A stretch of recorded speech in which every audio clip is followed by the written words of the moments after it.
Balikan na po natin ang ulat ni Mariz Umari. Kaugnay pa rin po yan sa pagharap ng pulisya sa naaresto nilang hinihinalang miyembro ng Maute Group. Nakuhanan po siya ng pampasabog na gagamitin daw sana sa nagdaang traslasyon at Miss Universe Coronation Day. Mariz? Connie, naabatan nga ng pulisya ang isa na naman tangkang paghahasik ng terorismo sa Kamaynilaan sa pagkakaaresto ng pinaniniwalaang miyembro ng ISIS-inspired na Maute Group.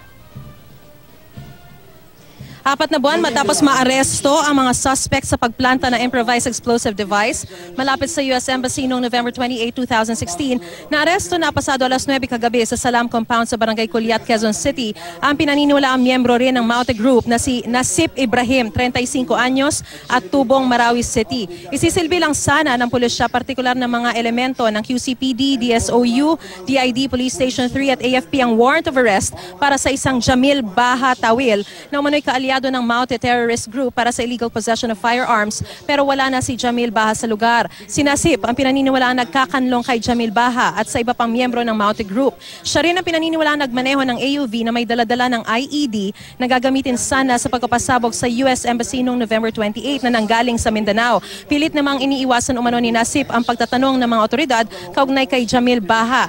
Habang siya'y tinatanong ng mga pulis, nakita kay Nasip ang isang kalibre 45 baril. Bukod dito, nakuha rin mula sa kanya ang iba pang mga armas, 60mm mortar shell with detonating device at mga plastic sachet ng shabu. Ang IED raw na nakuha mula kay Nasip ay pinaniniwala ang gagamitin sana sa paghahasik ng terorismo noong traslasyon at maging noong Miss Universe Coronation Day.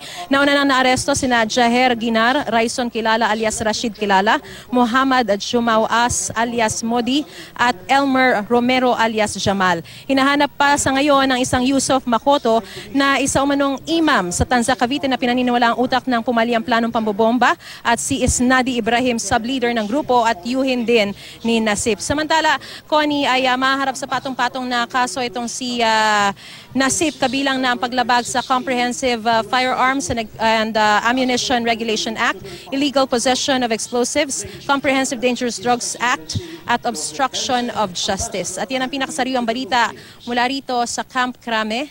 Balik sa iyo, Connie. Maraming salamat, Mariz Umali.